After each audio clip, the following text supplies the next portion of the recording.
Hello and welcome to Guns and Gear. And I know you see a lot of mess on my table there, but hey, we're getting ready for a hurricane. Earl is, we're starting to feel some effects of Earl right now. She's on the way. And hey, when you live next to the coastline, you need to think about that. But no matter where you live, there is some type of disaster scenario that you may think about getting some stuff together. Thought I'd share with you a little bit of what I have.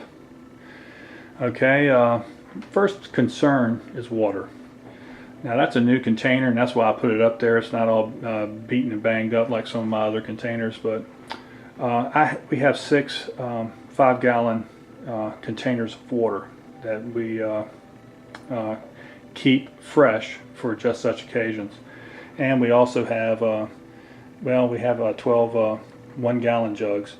And we have a lot of water because I tell you what, I try to plan for each of us to have 2 gallons of water a day, and I try to have at least 2 weeks worth, if not more. It's just me and my wife, but we also have an English Mastiff, and that's a huge dog, and you need to plan for your pets. And I plan 2 gallons of water for him a day because, quite honestly, that's what he drinks easily.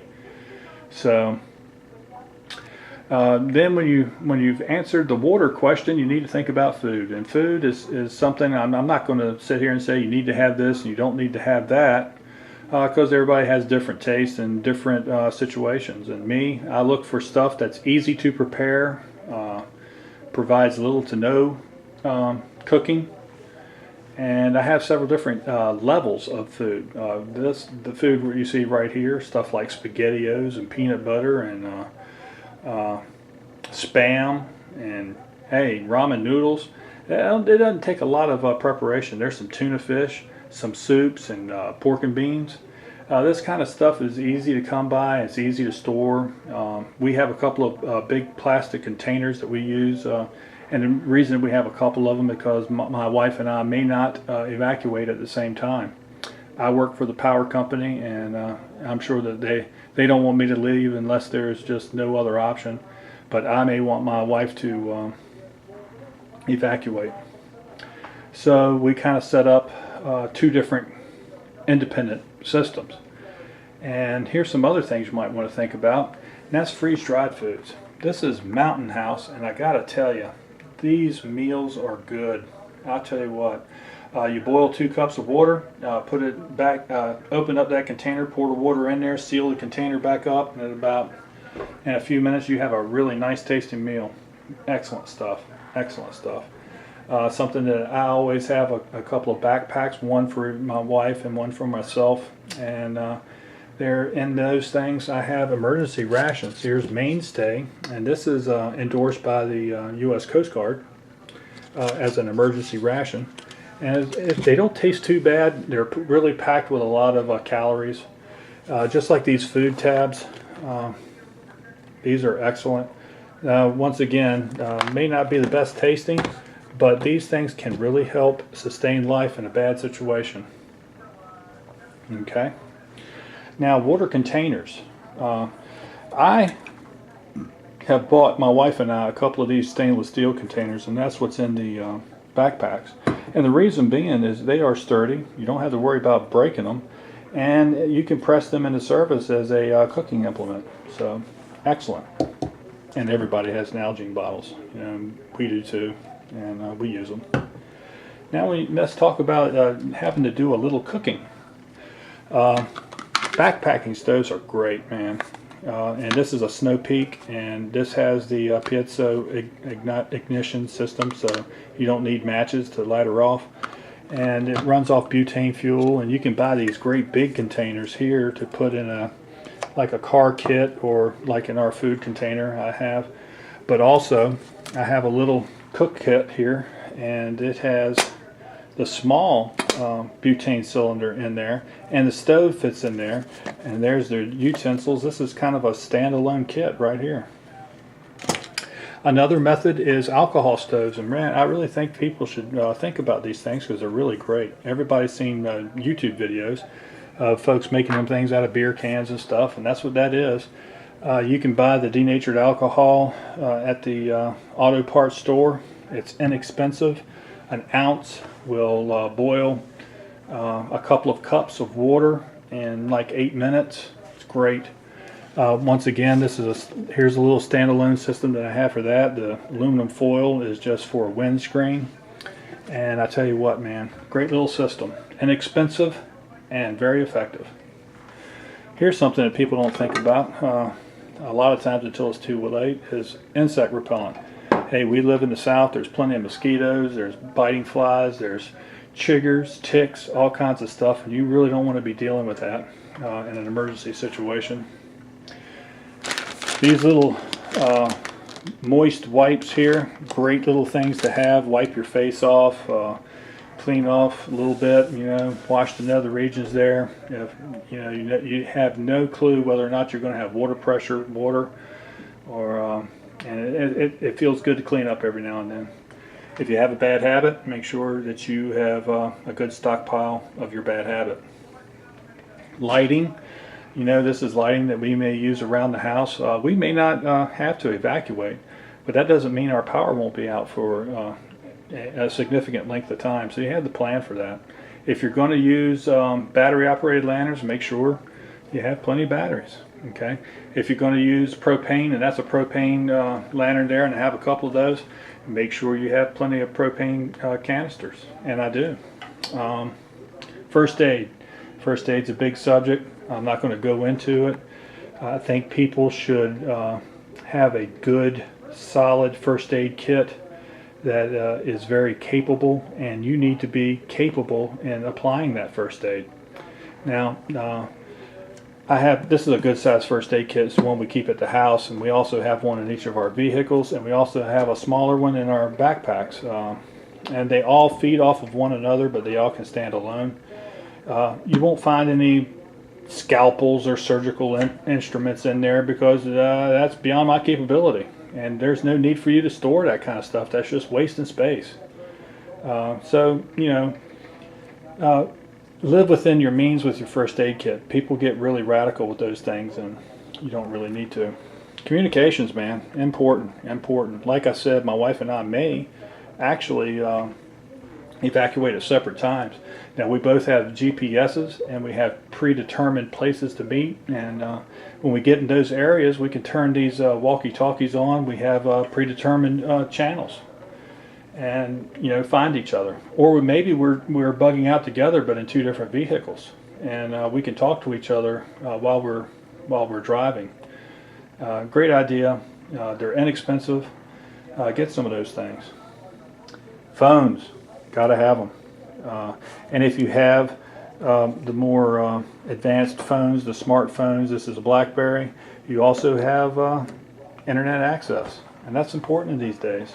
Water filtration is another one. This is the MSR Sweetwater system. It's an excellent water filter. Had it for a while now. Used it a lot camping and things. Very capable. Radios, you got to have them.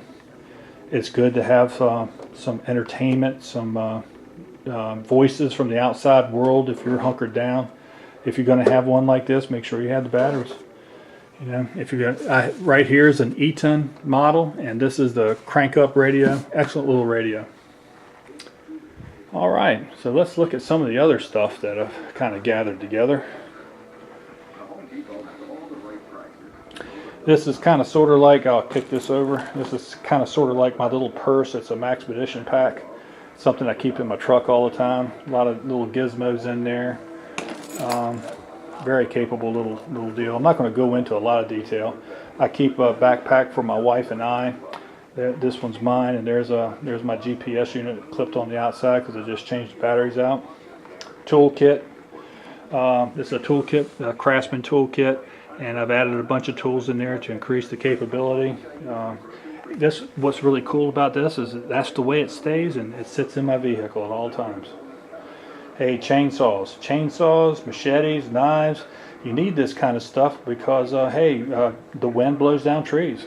You may have to cut limbs or maybe parts of a tree just to evacuate. So I always have chainsaw. That's a steel farm boss with a 20-inch bar, very capable saw. Axes, Looky there. That's a little battery operated Smitty there. And before you laugh, it's I bought that thing to clear out branches and stuff around tree stands.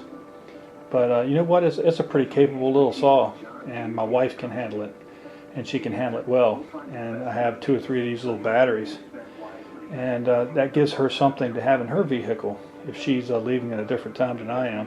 It may make a big difference. There's a couple of knives I have for her. Weapons. You know I love my weapons, and it's an important part, in my opinion, of a evacuation plan, or staying at home and riding it out. Now for my wife, I have a Glock 17 with 6 magazines loaded and ready to go with 124 grain plus P gold dot ammunition. I also have for her the XDM, and that has 180 grain gold dot ammunition and 6 additional magazines. Now she doesn't like shotguns and she doesn't like rifles, but she will shoot this carbine here. This is the Chris Super V. It's a 45 ACP. I have 3 30-round additional 30-round magazines loaded up for her. There's absolutely no recoil with this gun. That's how come she'll shoot it. And for me, I have the Preparedness TTR. Previously talked about both of these guns in the video, and this is a very capable little gun. I kind of like this gun because the stock does fold, and therefore I can kind of keep it behind my seat. This is a little AR-7, another little gun my wife would have with her. I got a handful of magazines for that and a couple boxes of 22s. Gives her another option. Now here's a regular looking rifle. Well, this is kind of actually non-threatening looking, huh? Well, that's the reason that I picked it. It's a Seiko Model 85, and it's in 308. And it's a magazine fed gun. It has 5-round magazines, flush fitting, and I have a couple of those, and they're loaded, and I have a couple boxes of ammunition, and I have a precision medium to long range rifle. Very capable gun. And then there's my old standby right here. This gun goes on every camping trip I've ever gone on. If I've ever had to leave this house in an evacuation type of mode, that Mossberg 500 has been with me. It is an excellent shotgun, very capable. I love the fact that it has a short 21-inch vent rib barrel that uses choke tubes. And yes, this little container right here has the choke tubes, and with that is 50 rounds of shotgun ammunition. And that, my friends, is plenty. For myself, the Preparedness Night Tac is a gun that I keep loaded in this house for self-defense, and it is a gun that I would evacuate with if the need arises. I also have 3 additional 15-round magazines, 45 ACP, and that's a Corbon DPX, and 4 magazines, 14-round magazines, and they also have DPX. There's some additional magazines that you see right here, and those actually go to the gun that I'm carrying concealed, and that would be my M&P 45 compact.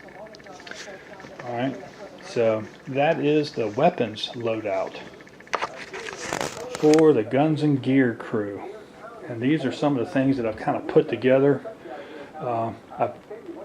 The weapons, basically, and all that ammunition may look like a lot, but a couple of rifle cases and a small bag that has ammunition, holsters, and things of that nature, and you're good to go. Doesn't take up very much room at all. Axes, I have a couple different size axes because quite honestly, you may find yourself camping, so to speak, on the side of the road, and you may have to clear a little brush, thus the reason for the machete. Build a fire, I don't know. Right there, that's a little tarp. It's a 10 by 12 tarp. I have one in each of our packs. I just pulled one out so I could show it to you. This is some of the things I put together. So tell me what you think. And remember, shoot straight on the range and in life. Thank you, and watch out for Earl.